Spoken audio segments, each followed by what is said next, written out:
Welcome to the HC Commodities Podcast, a podcast dedicated to the commodities sector and the people within it. I'm your host, Paul Chapman.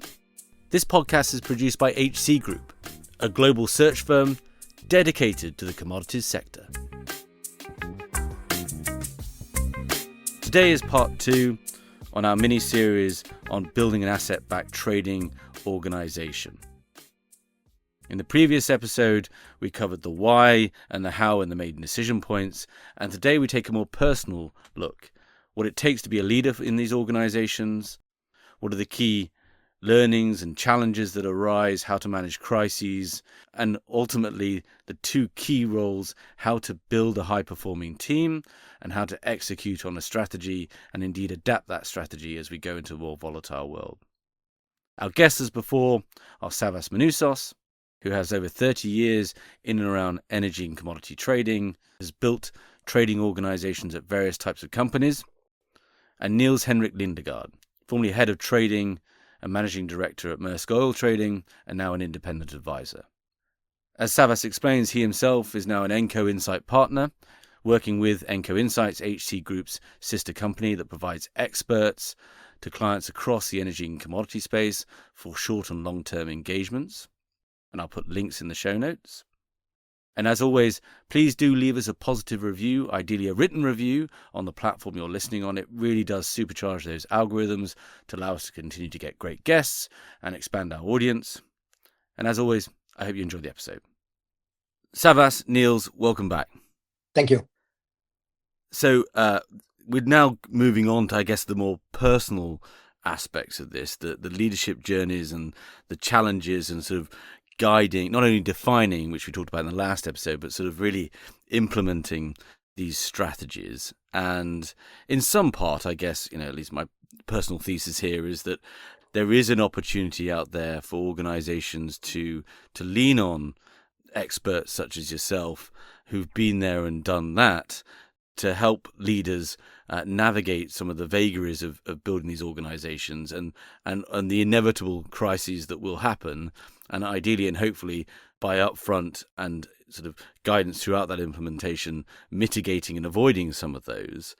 But these are incredibly challenging organizations to deliver, and often what makes a very successful individual contributor in any one of these different disciplines, it's not necessarily driving individuals to become those overall leaders that you need that have that blend of obviously the deep-rooted commercial expertise and understanding, but also the communication abilities, embed and navigate these challenges.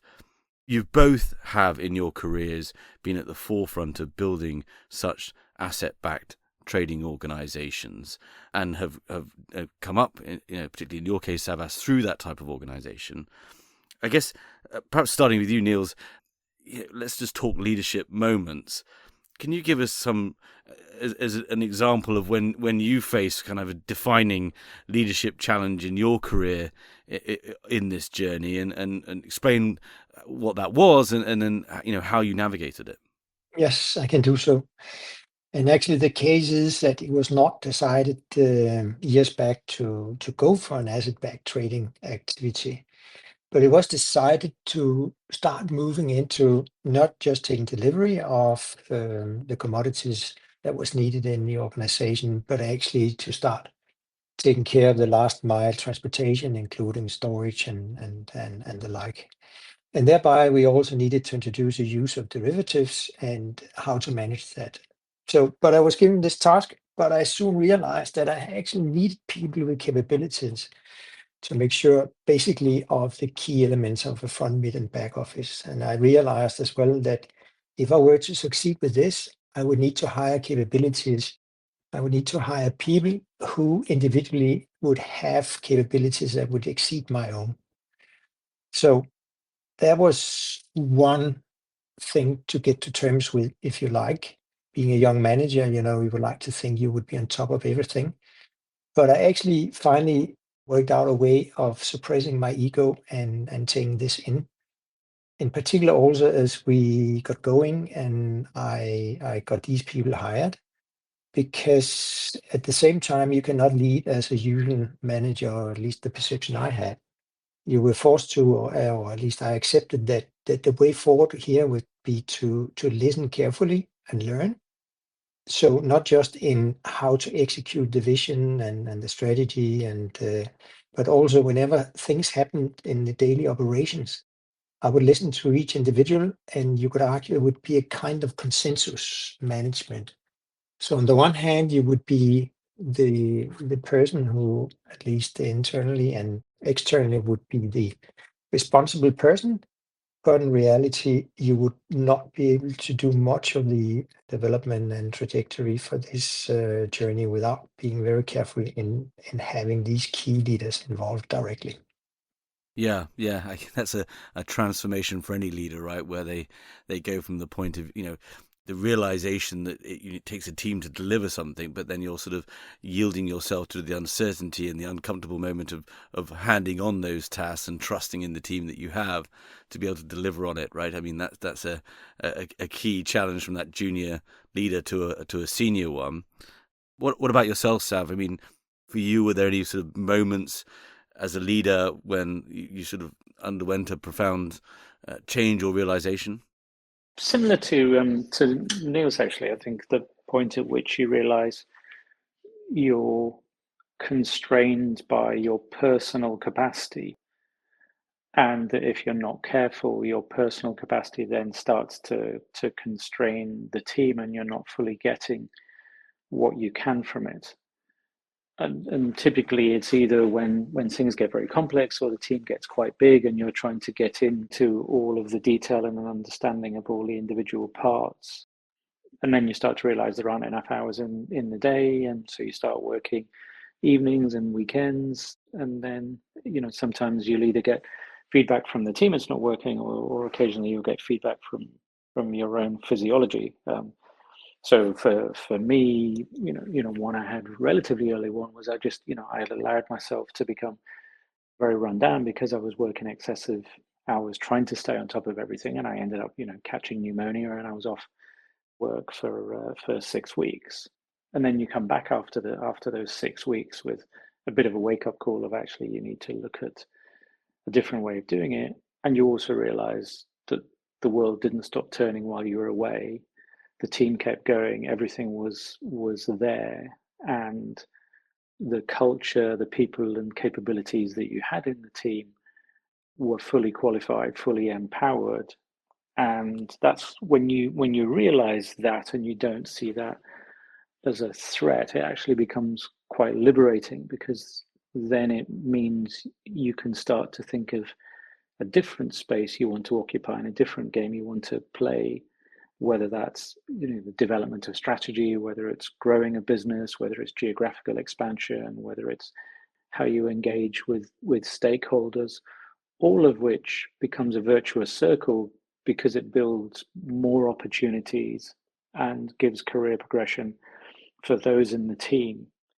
So I was fortunate enough to get that kind of wake up call relatively early on in my career, and then my kind of ethos changed a little bit, where I almost set myself the personal challenge of developing a number two in the team, and developing a team that was strong enough that within 2 or 3 years of me being there didn't need me to be there anymore.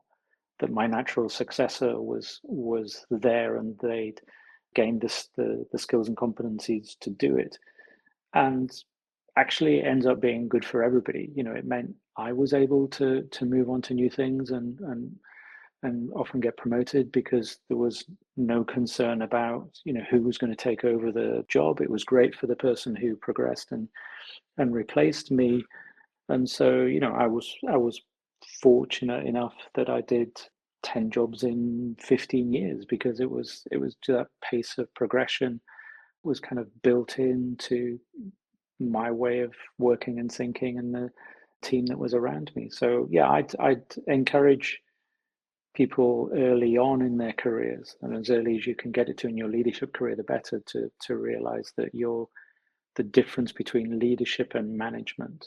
And while you always need elements of both, leadership in its broader sense and what you do for your team has way more power and unlocks way more value both for you and the organization and the people in your team that you work with.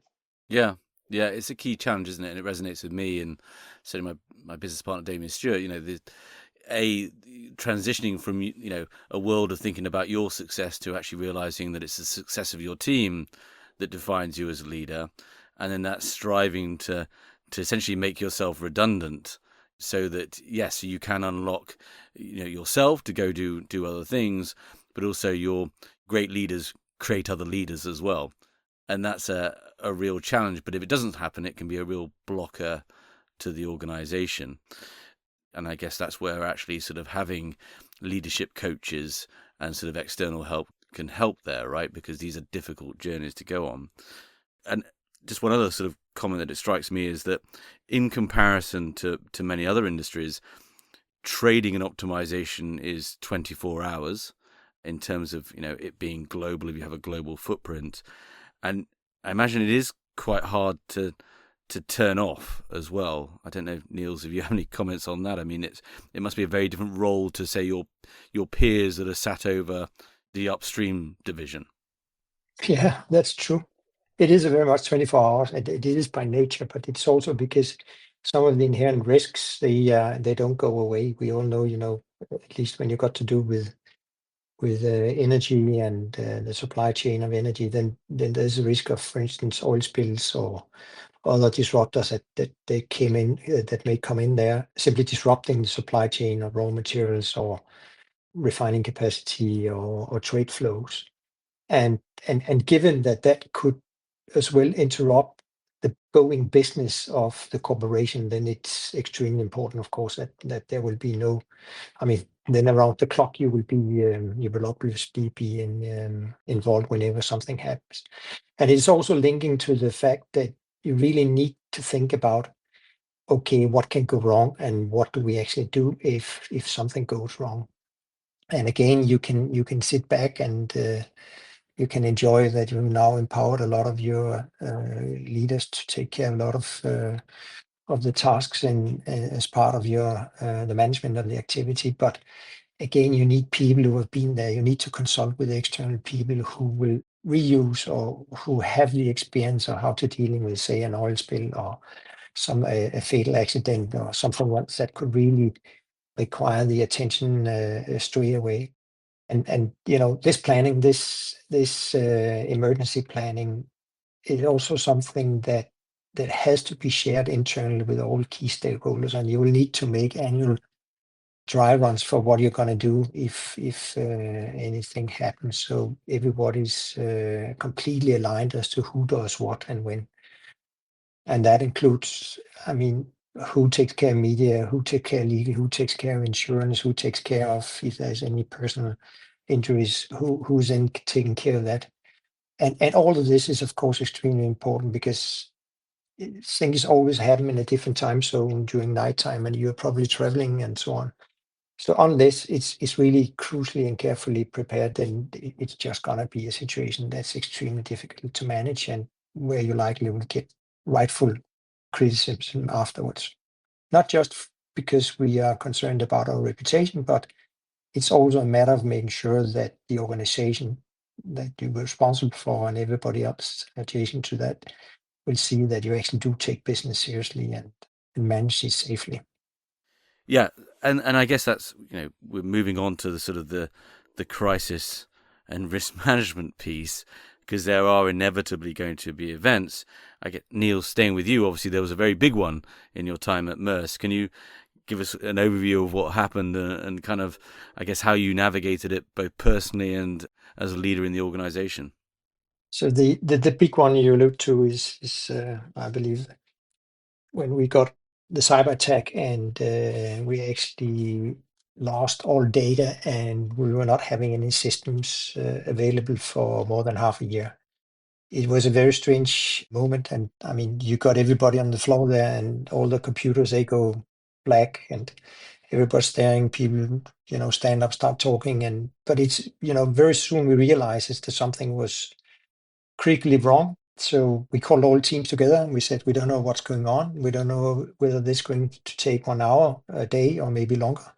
So go back in your teams, assuming that this will take a week and come back in 1 hour and tell us what do you intend to do to keep operations going here.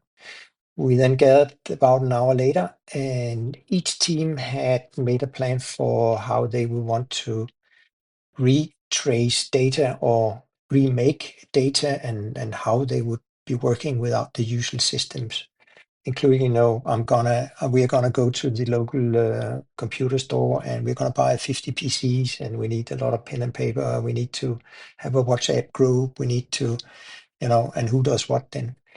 And I think what was really impressive here was to see that everyone in the organization at every level, they were keen and they were engaged in solving this. And I think one important, at least the feedback we got afterwards, was we've always wanted, because we were going through, one transformation after another, because we constantly faced new situations in our journey from, being an advanced procurement entity to becoming a full-fledged advanced asset-based trading organization, that we trained people when they met challenges, when they faced barriers and got sort of, hitting the wall, or just saw things that were not optimal. We told them always to make the superior or manager aware of it, but always also to bring forward a solution for how to solve it. So it was not a qualification. It was not acceptable that you just raise your hand and say, this is not good, or we need a solution. You had to engage in this. We also made sure when we hired the key leaders of the organization that they could inspire to this sort of, entrepreneurial spirit, because any disruption or any change, whether imposed externally or internally, is equal to opportunity. And that was made sort of the mantra, and that was made very clear and became part of the spirit for the organization. That was to constantly be on the outlook for how change and disruption, even be that the COVID situation, could be turned into how you could pursue optimization of various kinds and new opportunities. And back to the point about reestablishing operations totally manually, they actually applied this mindset. How can we actually make ends meet? How can we, on a global scale, get all the information we need to understand who has received, who do we need to supply to, who has been paid, who has not been paid, and what's in the inventory, and so on. And I would say in a matter of less than a week, we were up running on manual ways of doing things. And when it was all over, we could look back after 6-9 months. We had managed without regular controls and budget processes and reporting. And we also found out that actually there were no deliveries missed at all during that period of time. So the way you train your organization to deal with, even in small scale challenges, that can be used to manage the large unexpected events that come about. Yeah, it's fascinating, isn't it? That actually, your trading, your optimization supply team becomes a sort of source of resiliency and adaptation, because fundamentally of the mindset that they bring to problem solving. Savvas, ask the same question of you, and the more like, that's a a 6-month outage over a cyber attack. We all remember that quite well, and it's hopefully that's relatively out of the ordinary compared to the typical challenges that can come up from these groups, which is obviously compliance or regulatory setbacks, or indeed significant losses, which are part of the nature of trading as well, but might be through malfeasance or whatever it might be. Can you sort of describe some of the crisis or challenge that you had, and perhaps riff on what Niels was saying about how you respond in the short term, and then we can talk more about the communication and long-term adaptation. So I went on a crisis management course when I was a physical trader. It was the oil spill response team down in Southampton, which is a multi-company sponsored organization, where they teach you a number of things. One is to look at what happens if there is an oil spill, and the second is how to manage a response. And one of the things they teach you there is to overreact and overman when something happens. so that you have everybody present, and then you stand people down if they're not needed as the crisis progresses. And that simple mantra is typically what people don't do in a crisis situation. So something happens, and then something escalates, and something pops up somewhere else, or there's a media inquiry, or the local authorities get involved in it. And before you know where you are, you're on the back foot and trying to mobilize people. And once you kind of lose that element of control and reaction, it's very difficult. And that one piece of training early on is something that I always instilled in all the teams. And Niels gave a great example of what we did at Maersk after the cyber attack. But I think the same principle is there for lots of things. I mean, other examples that I've seen, one was, what do you do in terms of compliance and control and deal reconciliation? So, we had one example where a trader had left the organization to go somewhere else, and either had forgotten or chose to forget to put a deal in the system with a third party, and nobody knew anything about it. The contract hadn't. We were the sellers, so the onus was on us to produce the contract. But because the deal wasn't in the system, the contract was produced, and the counterpart hadn't chased us for it. And the first thing we knew was, 4 weeks later, when they submitted the nomination to come and lift the cargo, and nobody knew anything about it. Obviously, in the meantime, as is always the case, the market had moved, and it went against you, and there was a reasonable loss on it. Nothing overly major, but enough that it was a good prompt to say, okay, what do you then need to do? And I think there's two elements for me. One is, what do you do in the moment to manage the crisis and get on top of it and ahead of it?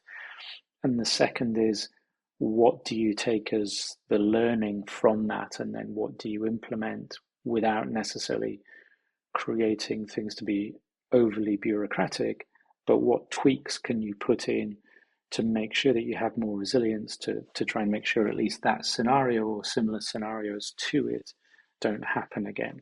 So that, I think that's useful. Another exercise which I also saw early on in my career was, in a time of not having a crisis, you pull people together and get them to simulate what they would do if there was one. And I remember we also, from a control perspective, we pulled groups of people together, and I think this was after, shows my age a little bit, this is back after Leeson. We pulled a group together from front, mid, and back office, and we said, okay, try to think about how you could create a Leeson type incident here. What would need to be in place? What would you need to do in the system?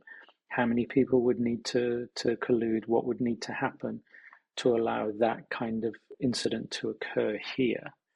And there weren't many, but there were a couple. It would have required 3 or 4 people to collude to make it happen. But what it did was, you encourage the organization, A, to bring it to their conscious, B, to stress test it, and C, by doing that, allows you to then put the appropriate controls in place ahead of something happening. So I think it's that constant curiosity, rigorous execution, diligence, and kind of thinking through the things that can go wrong when you're in the steady state, and then in the unfortunate occurrence when things do go wrong, overreact, get all your experts in one place, and get ahead of it with all the expertise that's needed, so you can manage the crisis in the moment. Yeah, I like the overreact bit resonates. I think it's Alistair Campbell, if followers of his podcast are listening, where him and Tony Blair came up with the idea of what is the end stage of this crisis? What's its sort of ultimate resolution? And then run towards that, rather than, as you say, allow yourself to be sort of the recipient of events and just reacting time and time again. And obviously building that resiliency through stress testing. There are, of course, those unknown unknowns that are going to happen. But as Niels said, having that right leadership in place that can react in when you're away or in 24 hours time-wise is key as well. How do you go about, because obviously in trading, these events, let's say significant losses or regulated compliance issues, can have profound effects on the trust within the organization from leadership, but also externally as well. And suddenly you might find yourself, God forbid, counterparties refusing to interact with you. How do you, any sort of thought or thinking around that longer term kind of rebuilding trust, the reputation management piece? So, I've seen scenarios where something has gone wrong. A regulator has come in because they perceive, either they're investigating because they perceive that you're trying to take a dominant position in the market, or there's been some bad practice or something has gone on. I think you do a few things in that situation. One is instill complete transparency. So pull all of the records, make sure your telephone tapes are there, make sure your computer records are fully there, and work with the regulator, your own compliance department, and seek to get to the bottom of something. I think it's important to make sure that the people in the organization know that they need to react in a neutral and professional way, even if it's a close friend of theirs that's been accused of doing something or is being investigated. People are innocent until proven guilty. And similarly, you should make sure that you allow that investigation to take place in a fully transparent way that doesn't end up, you choose to spin something of an action that someone does, and you end up implicating yourself, and you end up actually not helping the person in the first place. And that can be quite hard because these are teams where people work very closely together, and if something's a 50-50 call, then it's easy to try to take a specific perspective on it, and rather than saying no, you remain neutral, just state the facts, don't try and come up with your interpretation of it, just allow the piece to come out. So I think that's in the instance where something has happened, because that's how you then regain the trust, which is showing that you're not out for bad practice, you're not out to hide something, you're not out to manipulate anything. In the instance where something hasn't happened, then actively building that partnership between the control teams and the compliance teams and the external regulators, and meeting on a periodic basis to talk about what's shifting in the industry, if there's been other examples of things that have happened in other places, what can we do to make sure that doesn't happen here, using simple heuristics and simple tests of, so if this was published on the front page of the newspaper, how would this look, because again it can be sometimes easy as you do things step by step to think an activity is acceptable, but when you suddenly step back, you go, well, hang on, does this pass the smell test? Does this pass the what would a common sensible person think about this? And you almost want to instill within teams that they're their own control team, as well as the risk team, as well as the mid office. You need the front office being the policeman of their own moral compass and their own judges and coaches with each other, as well as the formal regulatory piece. And I think if you get that culture in place, which is easy to do, if you come back, one of the things we touched on in the first interview was how do you instill a culture that what we're doing here is to maximize the firm. We're maximizing not our individual trading book, but we're here to maximize the economic enterprise. And the more you get people thinking about the one business, and that business is bigger than their individual activity, it recalibrates what people will accept or tolerate or think is an acceptable action. The energy and resources sector is experiencing unprecedented change. To help companies navigate this world and capture its opportunities, HC Group launched Enco Insights in 2023. Enco has rapidly become the leading global expert network dedicated to energy and resources. Enco Insights leverages HC Group's 20 years of connections and dedication to the sector to give clients the expertise they need to take decisions fast. Connect with Enco's experts for anything from a 1-hour insight call to a longer-term consulting project at encoinsights.com. Okay, so the key elements to being a leader in this transformation and for these organizations is obviously building a high-performing trading team and then, executing and even adapting the strategy in the global commodity markets as they themselves are going through significant change.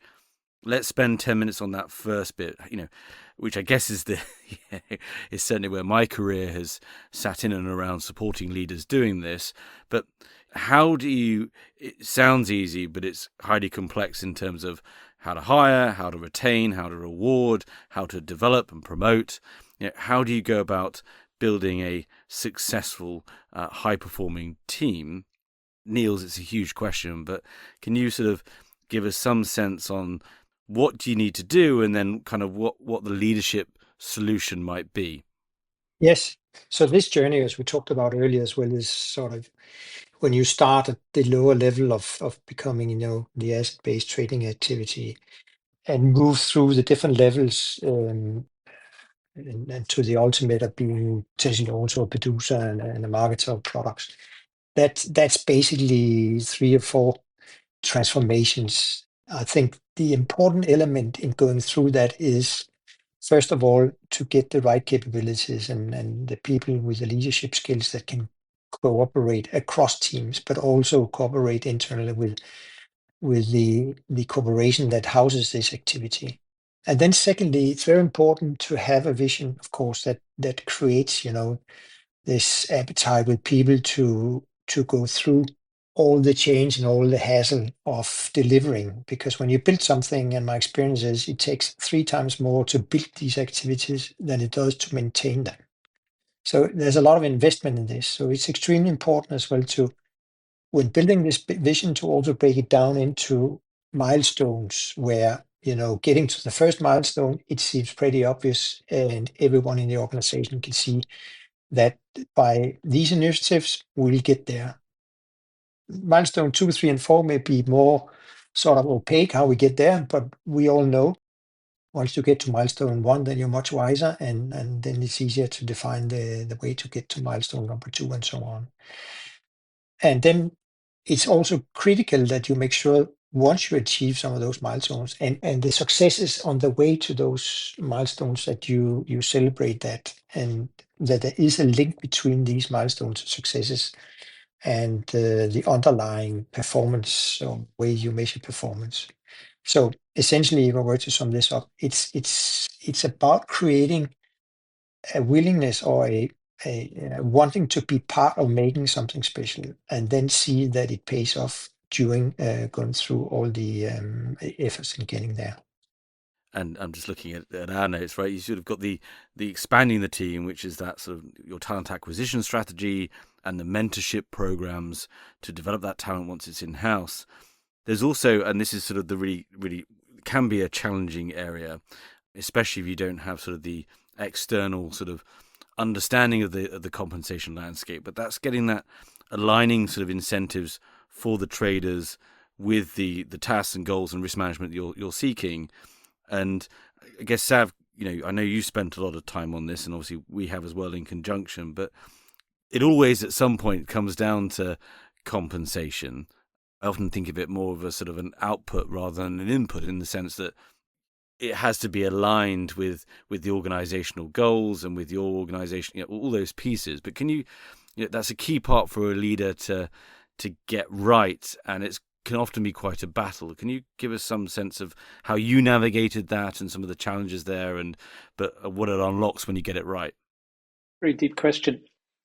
So I think one of the decisions, and again, it's an operating model decision that you have to take, is Do you want a model which more replicates some of the hedge funds or some of the banks, which is a more mechanistic, transparent compensation model? So, if you make $10 million, I'm going to pay $1 million out in bonus after costs or whatever, whatever it is, but it's a straight mechanistic model. That has the challenge that if it's the market conditions are favorable, it's a high volatility year, margins were doing well, ARBs were wide open, you get into a conversation of are you paying people for shooting fish in a barrel? So that's the kind of downside of that model. The upside of that model is it's the easiest one to attract people because it's de-risked from their perspective. They know what they will receive for what they deliver. The other end of the spectrum is one where you retain total discretion and you decide based on profitability at the end of the year what you're going to pay people for. And in that model, you may choose to reward some people who maybe haven't shot the lights out, but have been good corporate citizens or did the right things in terms of building business for the future, and you want to reward that rather than just in-year performance. That obviously has the challenge that if you're a young organization, people won't often want to join that because there's too much risk and too much uncertainty, and you have to have leadership who are trusted and recognized for being able to know what good looks like and who put in the performance to do that. So you end up having to have trading managers and book leads who typically have high levels of experience to be able to kind of guide that. And frankly, then it's between those 2 points at either end of the spectrum, where do you want to be? And I think it comes back down to a mixture of how much risk do you want your organization to take? What multiples of return on risk capital do you want? How much of the company's balance sheet are you allowing them to use? And what interest are you charging them for doing that? What's the inherent optionality that exists within the value chain? And that will kind of select then between those two places. And that's a lot of work that HC support their clients on, and as Enco and some of the work that I've been doing that we also help people with some of that thinking and thought process. And then the other bit is how do you shift the needle so it's not just based on 1 year performance, and you start to incentivize people in the right way, whether it's either through retentions or whether it's through equity buy-ins or whether it's through long-term compensation, whether it's multiples on risk capital over a period, but getting people to have that ownership mindset. Because it is, I always find it a slight anomaly that certainly a number of organizations I worked on early part of my career, you were spending lots of time discussing compensation and coming up with performance contracts on a 1 year basis for people who are with you for 10 to 20 years. And you were kind of going through this exercise every year as if they weren't going to be there the next year. And I think sometimes you miss opportunity, whether it's personal development, whether it's growth for the business, because I think if you said to your typical trader, tell me what full potential looks like for the next 5 years, and how do we go about getting that? How do you build the portfolio? What's the network of contracts or assets or whatever it is we want to do that? It will typically be a different answer than if you say, what are we going to do to maximize P&L this year? And you kind of need to have a bit of both. You need to keep the focus within the year, but also have that longer term thinking. And unfortunately, it's an art, not a science. You can't run it off a spreadsheet. What strikes me from that is, firstly, people have to join you for beyond compensation, right? Otherwise, there's always going to be some other organization that's willing to pay more. So it is part of actually setting that mission and strategy and them being excited about your organization, its values, its culture, and where it's headed. People want purpose, or at least I think the employees that are going to take you on that longer term journey are. So that's a key part of it. And I also think there's a bit of perhaps it's not so much, but there's a bit of a sort of a myth out there that if you look at these really high performing trading houses, that actually they aren't mechanistic. They are all essentially discretionary in terms of bonus opportunity, and the very best ones, have that emphasis on building enterprise value because they all have, to varying natures and schemes, equity schemes. And I think where you're seeing some of those crises that we've talked about earlier is when you do have that sort of very short term, much more mechanistic compensation scheme that people are optimizing for their annual take home, as opposed to that longer term enterprise growth. And there has been, I would argue, some shifts from perhaps the end of 2 decades, the 2000s and the early 2010s, to when the banks were very dominant, to today when actually it's much more sort of corporation led and a longer term view. But it is a challenge, and it's not least a challenge because the numbers can feel extraordinary compared to a VP in upstream or a head of accounting in another division, right? I mean, quantum wise, these can be very difficult for organizations to get their heads around, simply to compete in the marketplace for this kind of specialized talent. Niels, you jump in there, and obviously you've been through this journey and navigated it. Can you give us some reflections? Yes, indeed. So, and it's indeed in the beginning when we started or wanted to hire, these key specialist people, and it was exactly the reaction from whoever I would have to consult with, whether it would be the human resources department or whether I would have to involve, senior executives, and they would get sort of, can this be true, and then you could ask a question. So how about IT people? Sort of, it's been accepted that IT people are expensive. So then you break the ice a little bit there. But then comes a point of being able to show what the industry actually pays and be able to also demonstrate that related to the value created is not unreasonable. And then eventually one day I asked one of them, okay, but if you could point to anyone within the organization who could fill that position, then I'm definitely open to taking a look at that. And that is normally not the case, or it's never the case, So it's also a matter of how you fund the conversation into people accepting that this is the market. If you want to succeed in this and you don't want to go for a discount model, but you do really want to make a difference, you just have to accept that these are the conditions you have to work with. And then again, just as when working with you guys at the HT Group, bringing in the benchmarks and the models for compensation. Again, that's proven, that's used in the industry. That makes a hell of a difference when you need to kick off activities like this. Yeah, and on our talent intelligence team, not to plug too much, but it's often not the quantum, it's the structure that's important as well, right? It's actually the understanding sort of the mechanism, how it's funded, how it pays out, what kind of deferment scheme, where actually sort of that's sort of the level of competition, if you'd like, and also the levers with which you have to get it right to the organizational goals, and sort of seeing how other organizations have tackled that is key. I guess last bit, and this sort of fascinates me, is the world 10 years ago was a relatively more organized, more stable, more transparent than it is today.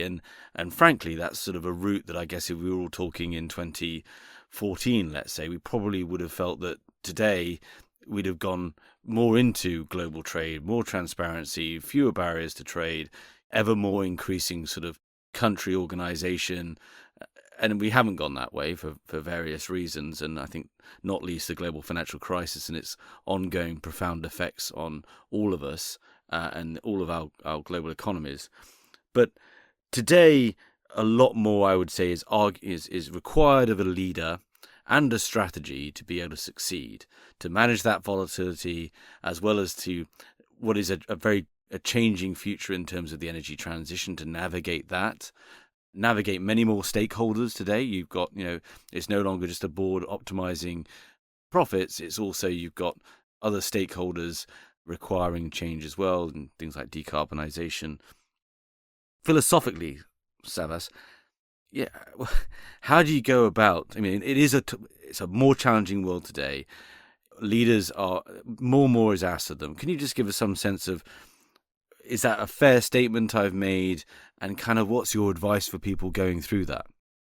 So I think we live in a time that's more VUCA, volatile, uncertain, complex, and kind of opaque.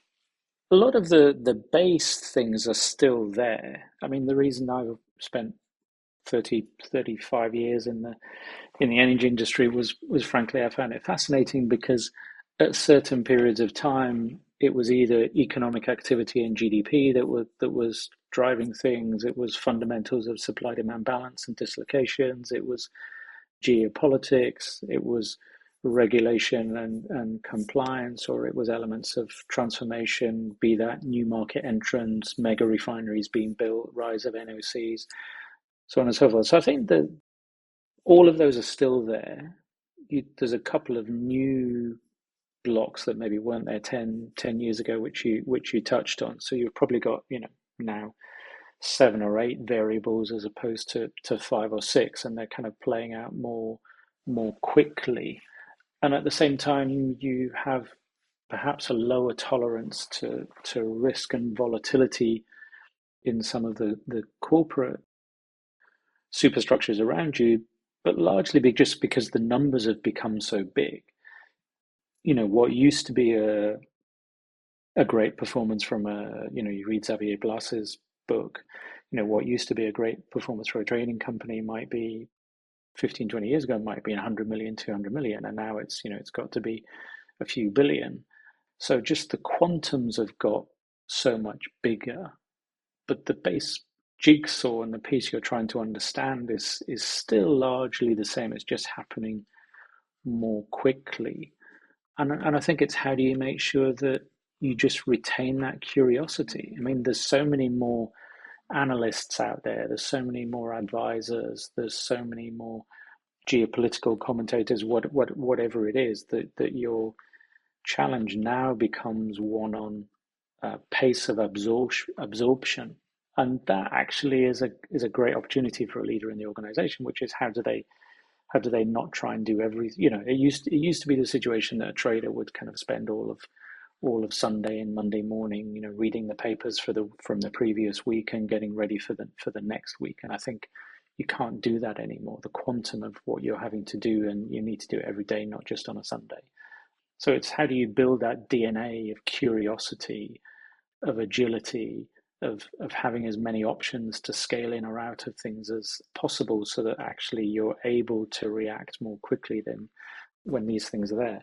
But fundamentally, it's fascinating. I think that overlaid with the transition means we're probably at the most interesting period that I've seen in the last 30 plus years in terms of things that are out there for commercial individuals to get after. So actually, when people talk about the demise of the energy industry because it's going to be replaced by a transformation, I personally don't see it that way. I think there's a very interesting career for teams to get after and individuals to grow within there, because I think we're going to have many opportunities that are going to be there for the next 20, 30 plus years for people in this space. So I think it's fascinating. Yeah, that really resonates actually. And I'll steal VUCO, volatile, uncertain, complex, and opaque from you. That, because one new element that has really happened, of course, is a whole new suite of technologies have come in, and those technologies are very nascent. They're very uncertain. I think about hydrogen or ammonia. Is it batteries? Which battery chemistry? And it does strike me that those leaders who are it's very easy to react to all these different headlines but those leaders who are really trying to get under the skin of some of these technologies and understand them and go find the best minds to kind of give them a view. I kind of think of my journey on hydrogen that's kind of been following this podcast, from it's amazing to, a bit more sort of a nuanced view. But it does, there's new elements coming in, and it does take that kind of, the ability to actually, as you say, just be curious, but actually lean in on the right things. Niels, does that resonate with you too? Definitely so. But first of all, I want to stress, the points Savvas just made there. It seems that the things are happening much faster, but there's also a lot more uncertainty and complexity. And that also goes with the new energy types. However, I can see now also dealing actually with some renewable energy companies that are into hydrogen and the derivatives of hydrogen being that either e-methanol or e-methane, sorry, e-ammonia, then it's basically the same fundamentals. So you have a commodity, well, ammonia or methanol is not a commodity, but it will become down the road. So you still need to make the same considerations as to how does this fit into your supply chain and how do you manage your exposure to those being part of your future energy mix. So there's something about, to the point about reading all the papers from last week. I mean, whatever you can get hold of information, that's not going to tell you what's going to happen in the future. I think it's about sparring. I think it's about singling out good networks, but I also think it's about identifying advisors or experienced people who not necessarily will help you coming up with an advice which food you need to put first now, but more holistically, how do you manage all this uncertainty? How do you get about all these questions and at the same time run the business that you're in charge of? Yeah, yeah. Well, I guess we've highlighted some of the challenges and opportunities, and I guess some food for thought about all of our, leadership and what it takes. Sav, it'd be great to finish up with you. Obviously, you partner with Enco Insights. We've created Enco Insight Partners, of which you are one, who is going out and working with individuals and executive committees on all of these transformation or challenges and opportunities that arise from these transformations, from obviously the business planning piece and the strategy through to implementation around people and coaching. It'd be lovely to get from you in your own words kind of what you're doing and why you see the need for it out there. So I think there's a sweet spot where a lot of organizations have fallen into the, not necessarily the trap. A lot of organizations have looked at what others are doing, which they perceive to be doing better than themselves, and they've tended to bring in, advisors or consultants to demystify and explain what someone else's playbook is and how do we implement that here. I've been fortunate over my career to work in a private equity owned company, a family owned company, a large PLC, and a promoter led company. And I think that they were each, one of the most important things I got from that was they had very different DNA. They had very different operating structures, and they had very different ways that they participated, but all were successful. But they were successful because they knew their DNA, what to do, and how to go to market with it. And that's one of the things that I think has resonated most with the companies that we've worked with is we've gone in not with a PowerPoint deck of here's what the answer is, but let's have a conversation around what you do well today, where there's potential for improvement, where you see some of the, but the basics of a diagnostic, and actually unlocking that at different levels of the organization and allowing everybody to come up with an experimental kitchen, if you like, where we come up with the new recipes and new ways of working together. So it's not a chef's kitchen where they all sit there and they watch me or one of the other experts do the cooking. We're all in there. We all have our sleeves rolled up and we're all kind of doing it together. But the solution and the output is owned from the get-go by that organization. We don't have Enco branded slides. We don't, it's not our solution, it's their solution. And what we're doing is facilitating thought partnership and insight partnership to allow them to hold up a mirror and see what's possible and then embed it in a way that's sustainable, and they own the implementation and the execution. And so far it's working well. We've got some great examples. People have unlocked value from it and seen things that they hadn't been able to get their heads around before. So I think it's complementary to other things that exist in the market today. And certainly, I'm enjoying it because for me, it's not about. But like Niels said in the last interview, I'm fortunate enough that my ego was satisfied a long time ago in terms of my own leadership development and what I did. And the thing that gives me most value is actually what I can help partner with organizations and companies to allow them to go to the next level and unlock opportunity that wasn't there before. But it's theirs through me, helping, advising, coaching, facilitating. And I kind of do it as, peer to peer from someone who's lived it over the last 30 plus years. Yeah, and also there's that flexibility in the type of engagement that experts have been on, you've been on. It can be short-term sort of diagnostics, as you alluded to, or that longer-term implementation, because often that's when kind of the external support can roll off, but actually implementation, as we've kind of highlighted through these 2 episodes, it's kind of ongoing exercise as of continuous improvement, adaptation, and taking advantage of opportunities, than it is really sort of a set it up and it runs itself, right? That's just not the world of commodities. Yeah, exactly. You can go to the boot camp to kickstart getting fit, but it's what you do, 5 days a week, 3 days a week on a continuous basis, and that's where it differentiates. Yeah. Well, I'll put links to Enco Insights and Enco Insight Partners, that offering, in the show notes, and sort of welcome anyone to reach out to myself or Sav or any of our team if they're interested in bringing on that type of expertise, as say for short or longer term engagements.